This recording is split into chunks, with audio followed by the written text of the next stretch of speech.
Hello, everyone. This is just a follow-up on yesterday's video.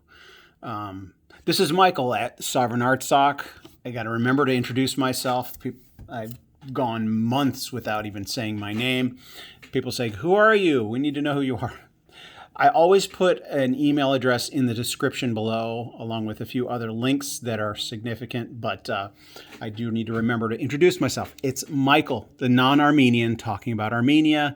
This channel is dedicated not just to the sovereignty of Artsakh, but also to getting out the truth about the man who assassinated Hitler's hero, Sogomon Talerian. We don't talk about that in detail in every episode, but that is really what's going on behind the scenes. So we're talking about Armenia and all things Armenia. Before I move on, I'm going to read this, what you see here, statement by President Joe Biden on Armenian Remembrance Day. So this is from a couple weeks ago, the one day of the year that Armenians remember, or the remembrance of those who were massacred during World War I during the Armenian Genocide. But before I read that, I'm going to go over a couple other things. And before I go over those other things, you need to subscribe and click the like button. Also comment and share this video. But for now, just click the like button. And if you haven't subscribed, click subscribe. All right, what am I going to talk about? I want to talk about, yesterday I was talking about one of our subscribers, viewers, who was commenting on a video that I posted where it was an Armenian apostolic archbishop who was thanking President Joe Biden for finally acknowledging or recognizing officially the Armenian genocide as a genocide. And in the comment section of that video, one of our viewers said, well, don't get too excited about Biden remembering, or Biden issuing this press release and making it official, because all of that could be undone based on an audit that's going on here in this place, Maricopa County, Arizona. You have to go back and watch that video to hear what well, let me summarize. There's an audit of the election, the last election that's going on in that county. It's 2.1 million votes that are being closely inspected. And if they find upwards of 10 to 20,000 out of 2.1 million, if there are as many as 10 to 20,000 votes that turn out to be illegal votes, it actually could reverse the entire state, because the state of Arizona went for Biden by 10,400 votes, something like that. So if they determine in this audit that number were illegal votes, that number for Biden in particular, it, I guess, would reverse the results of the election. And why is that significant? Well, Arizona wouldn't change the ultimate outcome, but it could be a precedent, a template that's used by other states that would follow up on this.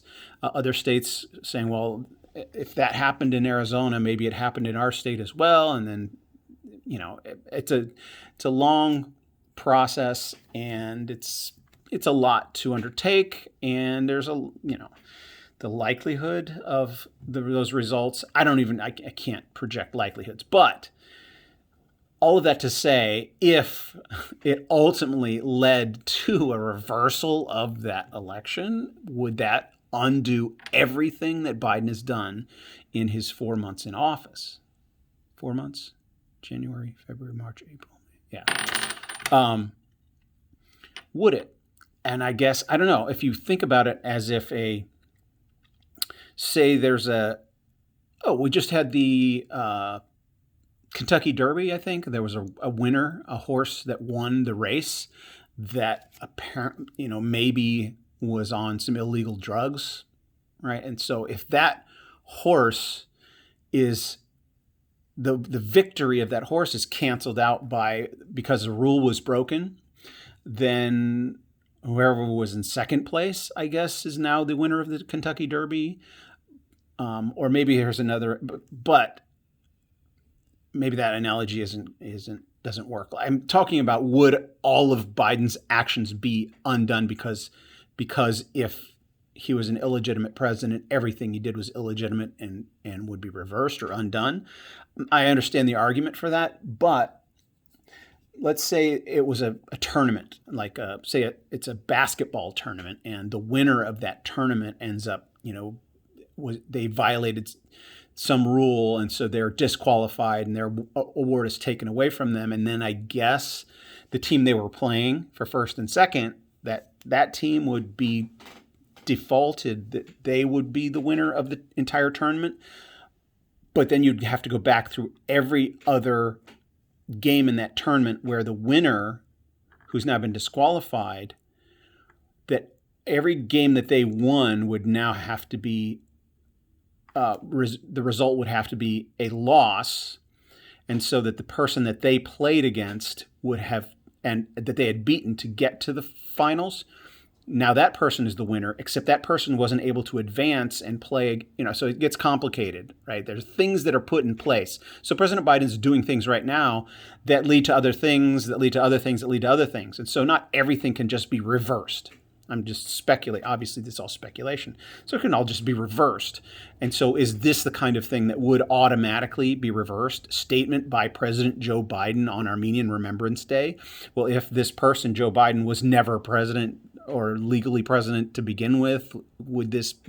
So this might fall into that category, actually, of something that would be reversed. But is it something... Would it be automatically reversed, or would it have to be actively looked at and reversed? And I think the latter. It would have to be actively, if the new administration comes in, they would have to look at everything that was done and then actively undo things. It wouldn't just, by default, everything just go away because there are other things that were contingent upon decisions. It's a complicated process. Anyway, so I didn't want to actually go into that. I am going to read this here in a second. But before that, I want to talk a bit about the project that I'm working on, a bit about the Soghomon Tehlirian story and telling this story in long form. And I don't know how much I've revealed here, but I'll go ahead and say it here. We're pitching it. The idea is to tell it in long form, Netflix style series. All right, so not just a one-off movie that people go to, they watch, and then it fades into history if it didn't make a huge impact like Star Wars or something, right? But long-form storytelling, there's more to this story. It's such a huge story, and it just makes sense that that's the way to tell it. And so in my personal viewing, for my own personal entertainment, I've been trying to watch shows that would be similar or have similarities to what I want to do. And I've watched a few of those, and one I watched recently is this one right here, Narcos Mexico. Netflix series. It's actually a spin-off of Narcos. I started watching Narcos. I never finished it. Maybe I'll go back and finish it now. But recently, as I was looking for something to watch, I saw, there's Narcos Mexico, and it's about right here, witness the birth of the Mexican drug war in the 80s.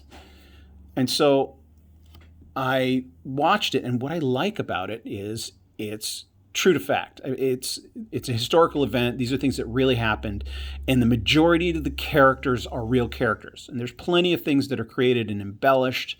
I haven't gone into detail to find out which things were true and which things were embellished, but this is an actual historical event. Also, a thing I like about it is it sticks to the original language, right? You have subtitles. Most of it's in Spanish, and when the American agents are there speaking in English, it's just in English. That's something I want to do with this series. I want it to be in the original language. There's multiple languages it would be in, but this generation are used to reading subtitles, especially like my kids.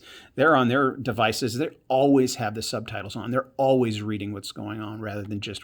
So I don't think subtitles is a deterrence. In fact, I think it'd be more honest and easier to do accurately if everything is done in the original languages. Okay, so those are some comparisons. But there's something that happened in episode 7 of season 2 of Narcos Mexico that I want to point out that's relevant to what we've been talking about in the last episode and this episode. In 1988, the Mexican presidential election, that's what they cover in episode 7 of season 2 of Narcos Mexico. And about the 35-minute mark is a description of what may have happened in our election. So there's an electronic tabulation. This is the first time I think it's ever been done anywhere. At least they say. Even in the United States didn't have this kind of technology yet. In the Mexican presidential election of 1988, the corrupt drug lord, who you see the picture of right here, the corrupt drug lord is in bed with politicians, paying them off, etc. It's a very corrupt system, and they discover that now they're tabulating the election projections beforehand. They find out, they're projecting that our guy is going to lose. And he talks to the programmer. He's like, can't you just write a program that shows the opposite happening? And the guy's like, I don't know. Well, you can go watch this episode yourself. And the results of the election come out in episode 8. But this is Mexico. This is true. I went on to Wikipedia and something happened like when the election was happening. The way they dramatize it, it's like somebody was discovering what was going on, and so they pulled the plug on the machines and everything shut down. It's like, oh no, now we don't know. And then the election results come out, and it ended up the corrupt drug lord's candidate for president ends up winning, and historically they've confessed, like the president who was president at the time who was being replaced later on in his memoir said, yeah, it was corrupt. It was, basically was stolen or whatever. So I just want to point all that out. Now let me read this. That was corruption in Mexico. If you don't think there's corruption in our government, and similar thing happening today, it was 33 years ago in the Mexican election it happened. So, statement by President Joe Biden on Armenian Remembrance Day. I said I would read this. I'm going to read it. Each year on this day, April 24th, each year on this day we remember the lives of those who died in the Ottoman-era Armenian genocide and recommit ourselves to preventing such an atrocity from ever again occurring, beginning on April 24th, 1915, with the arrest of the Armenian intellectuals and community leaders in Constantinople by Ottoman authorities. 1.5 million Armenians were deported, massacred, or marched to their deaths in a campaign of extermination. We honor the victims of the Medzjegern, so that the horrors of what happened are never lost to history.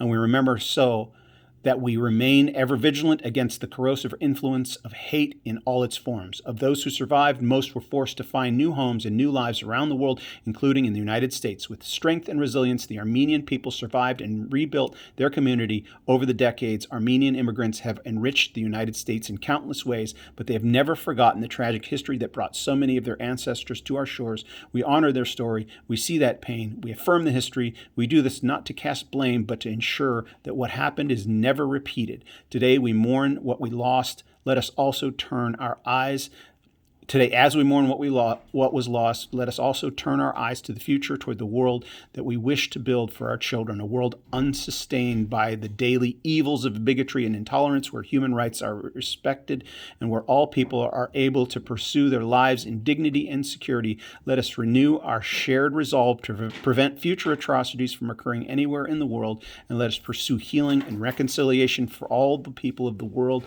The American people honor all these Armenians who perished in the genocide that began 106 years ago today.